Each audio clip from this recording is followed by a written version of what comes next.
जय हिंद दोस्तों। केंद्र सरकार की सेंट्रल फोर्स पश्चिम बंगाल के अंदर घुस चुकी है। पश्चिम बंगाल विधानसभा चुनाव को लेकर के केंद्र सरकार की तैयारी जोर शोर से शुरू हो चुकी है। केंद्र सरकार ने 2400 कंपनियों को पश्चिम बंगाल के अंदर तैनात कर दिया है। अब इन सब चीज़ों को देख करके ममता सरकार पूरी तरीके से बौखलाई हुई है। केंद्र सरकार की 2400 कंपनियां सेंट्रल फोर्स, जिसमें कि CRPF, BSF, CISF, ITBP, SSB, ये सब पश्चिम बंगाल के अंदर घुस चुकी है। अब इन सब चीजों को देख करके ममता सरकार आखिर क्यों बौखलाई हुई है, ये सबसे बड़ा सवाल है। मतलब कि अगर सेंट्रल गवर्नमेंट की तरफ से, होम मिनिस्ट्री की तरफ से लोकतंत्र को बचाने की कोशिश करी जा रही है, इलेक्शन शांतिपूर्वक हो जाए उसके लिए ये कोशिश की जा रही है, तो टीएमसी क्यों इतना बौखला रही है, ये सबसे बड़ा सवाल है।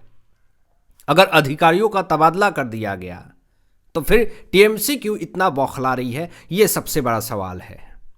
अगर एसआईआर के माध्यम से अगर फर्जी वोटर्स के नाम काट दिए गए तो ममता सरकार क्यों इतना बौखला रही हैं, ये सबसे बड़ा सवाल है। अगर टीएमसी के अंदर भ्रष्टाचार हुए और उन भ्रष्टाचारियों को जेल में डाल दिया गया तो टीएमसी सरकार क्यों इतना बौखला रही है, यह सबसे बड़ा सवाल है।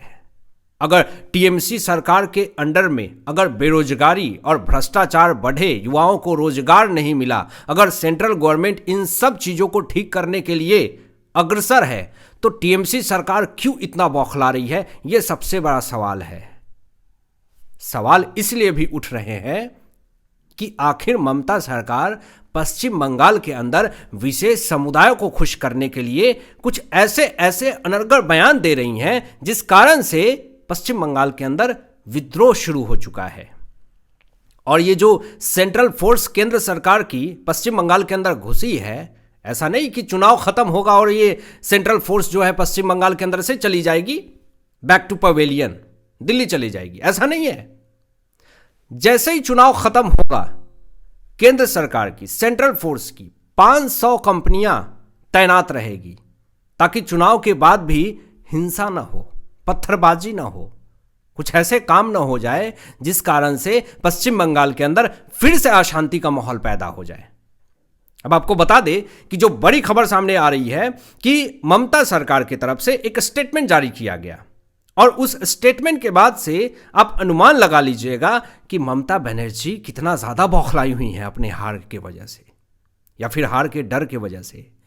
ये बौखलाहट दर्शाती है कि आने वाला समय ममता सरकार के लिए बहुत बड़ी चुनौती का सामना करना पड़ेगा। सबसे पहले तो ममता बनर्जी सरकार की तरफ से ये स्टेटमेंट दिया जाता है कि ये देश जितना मेरा है उतना आपका भी है। ये किसको कहा जा रहा है? ये उन बंगाली समुदायों को कहा जा रहा है जो सनातनी हैं, जो बंगाल के लोकल्स हैं, उनको कहा जा रहा है। और एक तरफ उसको भी कहा जा रहा है जो एसआईआर के माध्यम से जिनके फर्जी वोटर्स थे उनका वोट रद्द किया गया है, उसको भी कहा जा रहा है। इशारा आप समझ सकते हैं।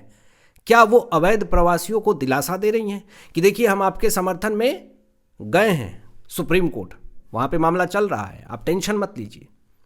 मतलब कि उन अवैध प्रवासियों को भी एक सांत्वना देना कि मैं आपके साथ हूं, सरकार बनने दीजिए, फिर से ले आऊंगी। ये जो एसआईआर हुआ है इसका कोई मतलब नहीं है।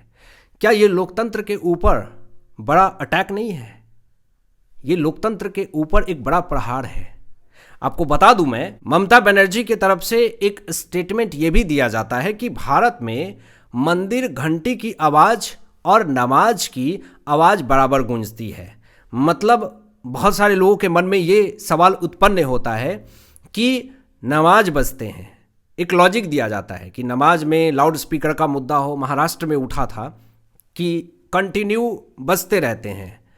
और लॉजिक ये दिया जाता है कि आप मंदिरों में घंटी बजाते हैं तो हम मस्जिदों में लाउड स्पीकर बजाते हैं, लेकिन मंदिरों में घंटी कितने देर बजती है? टन टन इस तरह से घंटी बजती है, कंटिन्यू तो नहीं, लेकिन नमाज तो कंटिन्यू बजते हैं।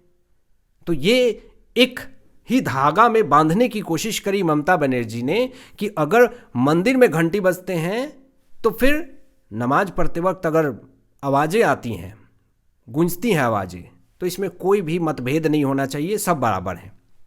ये एक मैसेज दिया है ममता बनर्जी ने। लेकिन चुनाव के वक्त ही ये बराबर वाली लॉजिक ज़रा समझ में नहीं आती है।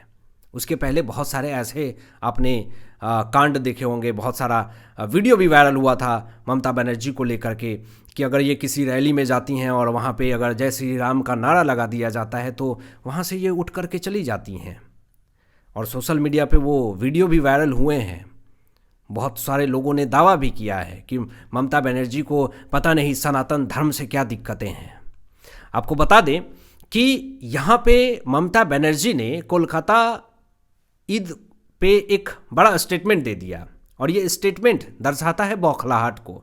इन्होंने भारत के सम्मानित पद पे बैठे नरेंद्र मोदी जी के बारे में ऐसा मतलब घटिया बयान दे दिया जिस कारण से ममता के खिलाफ इंटरनेट के ऊपर तरह तरह के दावे किए जा रहे हैं।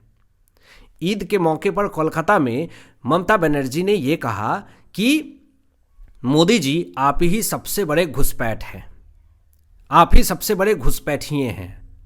अब आप इसी से अंदाज़ा लगा लीजिए कि कुछ लोग कहेंगे कि भारत देश के अंदर लोकतंत्र नहीं है। आप वर्तमान प्रधानमंत्री को घुसपैठिया कह रहे हैं और आपके ऊपर कोई कार्रवाई नहीं होती है।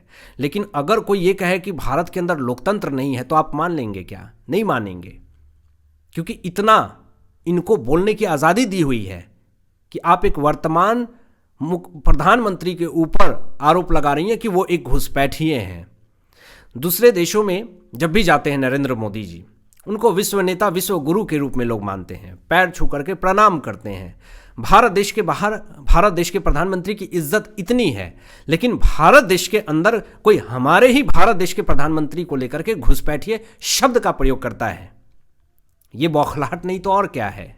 आपको बता दूं कि यहाँ पे ममता बनर्जी की तरफ से ये कहा गया कि नरेंद्र मोदी जी जब भी भारत देश से बाहर जाते हैं या सऊदी अरब में जाते हैं तो लोगों से बड़े प्यार से मिलते हैं, हाथ मिलाते हैं, और जब भी वो भारत देश के अंदर आते हैं तो वो सब भूल जाते हैं, जाति धर्म हिंदू मुस्लिम ये सब करके लोगों को बांट देते हैं। अब सवाल ये उठता है कि जो इंसान जैसा होता है वो ऐसा ही सोचता है। क्या आपकी सरकार यही करती है? लेकिन हमेशा से निष्पक्ष होकर के नरेंद्र मोदी जी ने राजनीति करी है। कभी भी जाति धर्म को लेकर के नहीं बांटा है, कभी भी हिंदू मुस्लिम नहीं किया है। मेजॉरिटी को लेकर के बात होनी चाहिए। और मेजॉरिटी पश्चिम बंगाल के अंदर किसको बनाने की कोशिश हो रही है ये सब आप जानते हैं। भाजपा हमेशा आरोप लगाती है कि हिंदुओं को माइनॉरिटी बनाने की कोशिश करी जा रही है, अल्पसंख्यक बनाने की कोशिश करी जा रही है। और अगर नहीं सरकार बनी बीजेपी की पश्चिम बंगाल के अंदर तो मिनी बांग्लादेश बनने से पश्चिम बंगाल को कोई नहीं रोक सकता है। ये आरोप लगाया गया है बीजेपी की तरफ से, दावा किया गया है।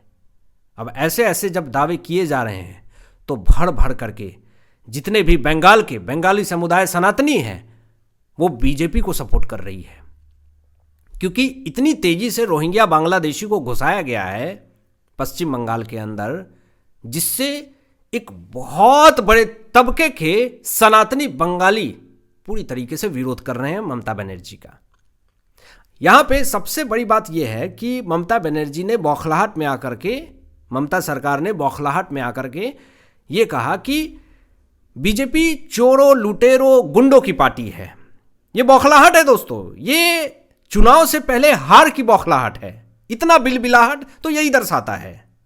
बीजेपी ने तो कभी इतना खुल करके नहीं कहा कि टीएमसी चोरों गुंडों लुटेरों की पार्टी है, जिसमें कि टीएमसी के बड़े बड़े नेता गिरफ्तार हुए भ्रष्टाचार मामले में, कैश के बंडल मिले, बहुत सारे ऐसे मामले सामने आए। लेकिन आज तक बीजेपी ने इस तरह का घटिया बयान नहीं दिया किसी पार्टी को लेकर के। अब ममता बनर्जी ने एक बड़ा आरोप ये भी लगा दिया है कि वोट को बांटने के लिए बीजेपी पैसे बांट रही है। हुमायूं कबीर तो अभी उनको क्या पैसे दिए गए, ओवैसी को पैसे दिए गए? वो सब अपने अपने चुनावी रणनीति में कूद चुके हैं। लेकिन ममता बनर्जी को ऐसा लग रहा है कि हमारे वोट को काटा जा रहा है, हमारे वोट को काटने के लिए पैसे बांटे जा रहे हैं बीजेपी को, और वोट लेने के लिए पैसे भी बांटे जा रहे हैं बीजेपी की तरफ से। अब सवाल यही उठाए जा रहे हैं कि क्या ममता बनर्जी यही करती हैं, या क्या यही करके अभी तक सत्ता में बनी रही हैं? क्योंकि मानसिकता वही है, जो इंसान जैसा होता है वो वैसा ही बोलता है, वैसा ही सोचता है। अब यहां पे आपको बता दे कि भाजपा की तरफ से आरोप लगाया गया, इंटरनेट के ऊपर भी दावा किया गया कि ममता बनर्जी इस तरह की घटिया बयान जो दे रही हैं कि नरेंद्र मोदी जी खुद घुसपैठिए हैं, ये किसी विशेष समुदाय को खुश करने के लिए ऐसा बयान दे रही हैं, वो किसी विशेष समुदाय से वोट लेने के लिए इस तरह का घटिया बयान दे रही हैं। हमेशा केंद्र सरकार से, राज्यपाल से हमेशा विवाद रहता है, जिस कारण से राज्य का विकास नहीं हो पाया, नहीं हो पा रहा था। लेकिन अब सेंट्रल गवर्नमेंट ने कमर कस लिया है और जो विकास हो रहा है वेस्ट बंगाल के अंदर, नॉर्थ बंगाल के अंदर, वो पूरी दुनिया देख रही है। संसद के अंदर आज तक सिलीगुड़ी का नाम नहीं लिया गया, लेकिन अब सिलीगुड़ी का भी नाम लिया जा रहा है। विकास इस स्तर तक पहुंच चुका है। बालासहन से शिवोकोट तक पूरा पुल बना दिया गया, सड़क बना दिए गए। सिलीगुड़ी के अंदर एक अलग दर्जा दिया जा रहा है, डेवलपमेंट तेजी से हो रहे हैं, बड़ी बड़ी प्रोजेक्ट आ रही है। यहाँ पे अमित शाह जी ने ये कहा कि दीदी जो है वो चाय बागान बेच रही हैं रियल एस्टेट वाले को, एम्स नहीं आने दिया, एम्स तो हम बहुत पहले ला करके रख देते। ये सारा खेल जो है वो ख़त्म करने वाले हैं मोदी और अमित शाह। आपको बता दूं कि आरोप तो ये भी लगाया गया कि आयुष्मान भारत को पश्चिम बंगाल के अंदर लागू नहीं करने दिया गया ममता सरकार की तरफ से, जिससे आम जनता को भारी नुकसान का सामना करना पड़ा। घुसपैठ का मुद्दा सबसे बड़ा है पश्चिम बंगाल के अंदर, और उससे भी बड़ा बात एसएससी स्कैम, राशन घोटाले, जिससे कि ममता सरकार की छवि पश्चिम बंगाल के अंदर पूरी तरीके से खराब हुई। टीएमसी नेता की बड़ी बड़ी गिरफ्तारियां, इससे छवि खराब हुई पश्चिम बंगाल के अंदर ममता सरकार की। एसआईआर के खिलाफ सुप्रीम कोर्ट में पहुंचती हैं ममता बनर्जी, इससे भी इनकी छवि खराब हुई। घुसपैठिए के खिलाफ नहीं सुनना चाहती है ममता सरकार, इससे भी इनकी छवि खराब हुई। भ्रष्टाचार जैसे मामले राज्य के युवाओं और गरीबों के हक को प्रभावित किया गया, और भाजपा हमेशा युवाओं के हक के लिए बात करती है, बेरोजगारी को ख़त्म करने की बात करती है, महंगाई को ख़त्म करने की बात करती है, लेकिन युवाओं के बारे में ममता सरकार नहीं बात करती। इसलिए युवा जो हैं पश्चिम बंगाल के अंदर वो भड़के हुए हैं ममता सरकार से।